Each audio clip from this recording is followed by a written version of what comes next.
कर्नाटका में हमने अपनी 5 स्कीम लॉन्च करी। महिलाओं को फ्री बस सेवा दे रहे हैं, हम 200 यूनिट बिजली मुफ्त दे रहे हैं, हम महिलाओं के खाते में मनी ट्रांसफर कर रहे हैं। कर्नाटक पर कितना लोन है, कितना कर्ज है? 5 लाख करोड़ रुपए।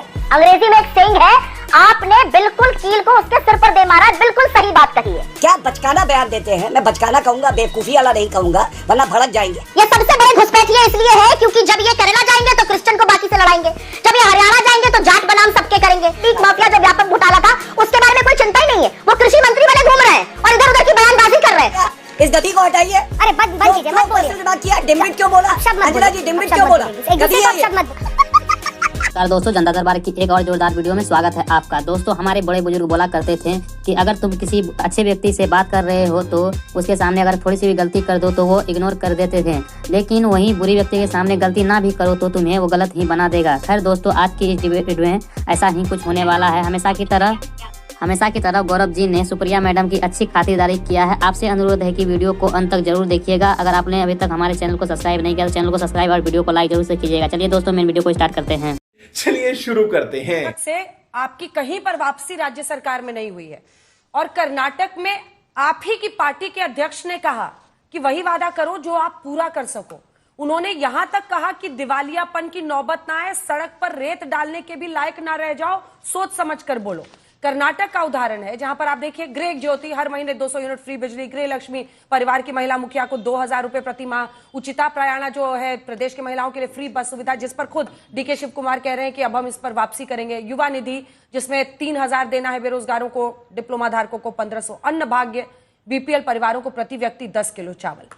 आप खुद अर्थव्यवस्था समझती हैं और मुझे लगता है कि आपने भी अपने पत्रकारिता के दिनों में जो फ्रीबीज बढ़ती हैं उसके खिलाफ जनता को समझाया होगा या कम से कम मतलब दलीलों के साथ बात की होगी। फिर इस तरह का दोनों हाथों से लुटाना, हिमाचल की भी स्थिति दिख रही है, कर्नाटक की भी दिख रही है, अपने ही वादों पर पीछे जाना पड़ता है। झारखंड से लौटी, आज झारखंड में नरेंद्र मोदी आए हुए हैं, प्रचार कर रहे हैं और सर्वप्रथम मैं अर्थशास्त्री होने से पहले, कुछ भी होने से पहले एक महिला हूं और इस देश के चुने हुए प्रधानमंत्री ने झारखंड आके कहा वो आपकी बेटी छीन रहे हैं।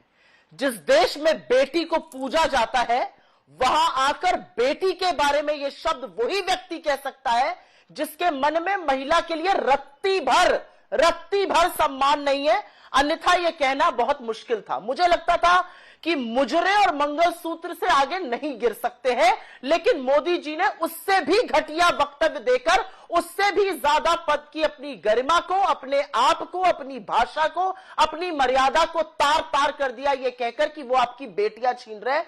बेटियों को इस देश में पूजा जाता है। सबसे पहले तो मैं ये कहना चाहती हूं, मुझे लगता है भारतीय जनता पार्टी को माफी मांगनी चाहिए, नरेंद्र मोदी को माफी मांगनी चाहिए।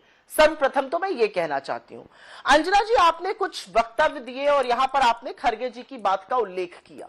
खरगे जी का निर्वाचित सदस्य होने का जो एक्सपीरियंस और अनुभव है वो 55 साल का है। इतनी उम्र नहीं होगी भाजपा के प्रवक्ता की जितने साल वो निर्वाचित सदस्य रह चुके हैं, तो उन्होंने कुछ भी गलत नहीं कहा। उन्होंने कहा जो भी वादे करने चाहिए वो देख समझ के करने चाहिए, पूरी जिम्मेदारी से करने चाहिए और हमने ऐसा किया है। नरेंद्र मोदी और उनकी पार्टी, जिनको अपना ट्वीट डिलीट करना पड़ा, इस देश के प्रधानमंत्री को एक्स से अपना ट्वीट डिलीट करना पड़ा क्योंकि उसमें झूठ था, उनकी क्या बात करें हम, लेकिन मैं इस बात को आगे ले जाना चाहती हूं। उन्होंने यही कहा जिम्मेदारी से करिए और हम जिम्मेदारी से पूरी तरह से कर रहे हैं। 52,000 करोड़ रुपए कर्नाटका में हमने अपनी 5 स्कीम लॉन्च करी। महिलाओं को फ्री बस सेवा दे रहे हैं, हम 200 यूनिट बिजली मुफ्त दे रहे हैं, हम महिलाओं के खाते में मनी ट्रांसफर कर रहे हैं, हम बेरोजगारी भत्ता दे रहे हैं, हम वो सब काम कर रहे हैं। आपका एक वीडियो है सर, देख लेना सर। काउंटर क्वेश्चन है, ठीक है, एक काउंटर क्वेश्चन है, छोटा सा जवाब दीजिएगा, उसके बाद मैं आ रही हूं। आपको पता है इस वक्त कर्नाटक पर कितना लोन है, कितना कर्ज है? 5 लाख करोड़ रुपए। और अगर ये जितने वायदे 5 हैं ये ऐड किए जाएं, अभी तक 60,000 करोड़ खर्च हुआ है, 1,14,000, यानी कुल जो कर्ज हो जाएगा वो 6.25 लाख करोड़ के ऊपर हो जाएगा सिर्फ कर्नाटक में। अब हिमाचल पर आइए। देखिए, काउंटर करने के लिए कई बातें कही जा सकती हैं, लेकिन एक स्टेट पर कर्ज कितना है इसको तो देखा जाएगा ना। हिमाचल नहीं, आप सुनिए ना, हिमाचल में भी हम आपको बता देना, हिमाचल में भी 10,000 करोड़ रुपए की देनदारियां बकाया है और 94,000 करोड़ का जो भारी भरकम कर्ज अभी है। एक कर्ज को खत्म करने के लिए और कर्ज लेना पड़ रहा है। आपको नहीं लगता है कि यह स्थिति बहुत गंभीर है? और इसकी गंभीरता आपके अध्यक्ष ने देखी है। छोड़ दीजिए बीजेपी के नेता क्या कहते हैं। अंग्रेजी में एक सेइंग है, आपने बिल्कुल कील को उसके सिर पर दे मारा है, बिल्कुल सही बात कही है। 55 लाख करोड़ इस देश के ऊपर कर्जा था जिस दिन नरेंद्र मोदी इस देश के प्रधानमंत्री बने थे। 220 लाख करोड़ कर्जा है, सारे प्रधानमंत्रियों का रिकॉर्ड तोड़ दिया। ये पैसा कहां जा रहा है ये मैं जानना चाहती हूं। हम तो चलिए जनहित योजनाओं की बात कर रहे हैं। 55 लाख करोड़ से 55,000 करोड़ से 215 लाख करोड़ पहुंचा दिया। नरेंद्र मोदी जी ने यह काम किया है। मैं जानना चाहती हूं ये पैसा कहां जा रहा है। हिमाचल की आप बात कर रही हैं, सही आपने आंकड़ा दिया। हमें 75,000 करोड़ तो कर्जा विरासत में मिला था ना। आपने कर्नाटक का एग्जाम्पल दिया, कर्नाटक में हमें 4 लाख 4.5 लाख करोड़ से ज्यादा कर्जा विरासत में बीजेपी देकर गई। चलिए भाई साहब कुछ ज्यादा नहीं हो गया ये? आपको मालूम है डेट टू जीएसडीपी रेशियो होता है, किस प्रदेश की सरकार पे कितना डेट है, उसकी जो जीडीपी जीएसडीपी कह लीजिए उसके हिसाब से। तो ओडिशा बीजेपी रूल स्टेट की पहले बात करते हैं। ओडिशा में 13% कम है, गुजरात 15%, महाराष्ट्र 18%, छत्तीसगढ़ 25%। अब कांग्रेस में आते हैं, हिमाचल प्रदेश 39%, अंजना जी 39%, ठीक है, ओडिशा से 3 गुना ज्यादा। झारखंड 27%, तेलंगाना 24%। उसके बावजूद भी यहां पे आके क्या बचकाना बयान देते हैं। मैं बचकाना कहूंगा, बेवकूफी वाला नहीं कहूंगा वरना भड़क जाएंगे। बचकाना बयान ये देते विरासत में हमें मिला है। एक बात बताइए, जब आप चुनाव लड़ रहे होते हैं, क्या राहुल गांधी इतने अपरिपक्व है, अध्ययन नहीं कर सकते हैं कि अगर विरासत में आपको लगता है कर्जा ज्यादा है तब तो आपको वादा करना ही नहीं चाहिए। और अपने अध्यक्ष की अभी आपने बेइज्जती करी जब नामांकन हो रहा था प्रियंका गांधी वाड्रा का।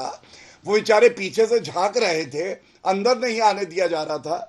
आज तो कम से कम इज्जत करिए उनके बयान की, या कठपुतली बना के उनको अध्यक्ष बनाए रखेंगी। गजब बेइज्जती है। इन्फिल्ट्रेशन की चिंता सिर्फ चुनाव आने पर क्यों होती है? घुसपैठिए क्योंकि सबसे बड़े ये हैं। ये सबसे बड़े घुसपैठिए इसलिए है क्योंकि जब ये केरला जाएंगे तो क्रिश्चियन को बाकी से लड़ाएंगे, जब ये हरियाणा जाएंगे तो जाट बनाम सबके करेंगे, जब ये यहां आएंगे तो ये घुसपैठ का एक गुब्बारा उड़ाएंगे। अरे भाई घुसपैठ हुआ है तो आप क्या कर रहे थे? आप झुंझुला बजाने के लिए बैठे हैं क्या केंद्र में? बॉर्डर की निगरानी कौन करता है ये मैं जानना चाहती हूं। इन्फिल्ट्रेशन कैसे हो रहा है?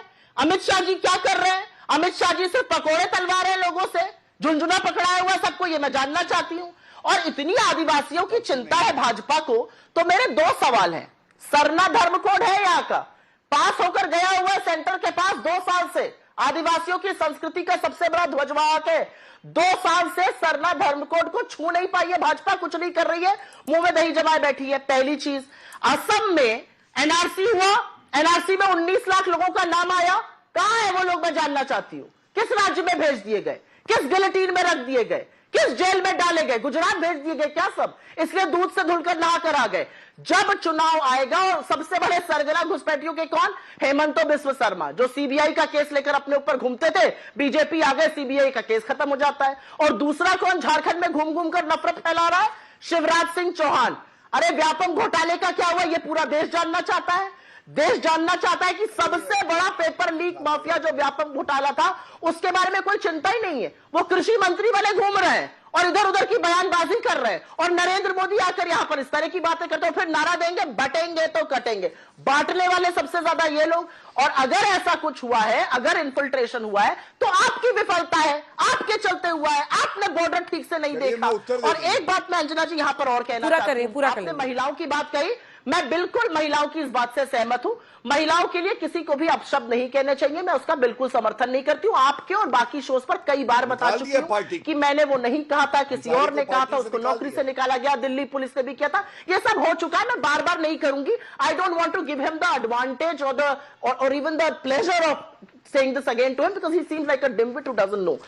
अरे तुम्हारी खोपड़ी में भेजा है कि इस गति को हटाइए। अरे बंद कीजिए, मत बोलिए। दिमाग किया, डिम्बिट क्यों बोला? अपशब्द मत अंजना बोलिए। जी डिम्बिट क्यों बोला? एक दूसरे को अपशब्द मत बोलिए। नहीं, आप कहीं गधी हैं।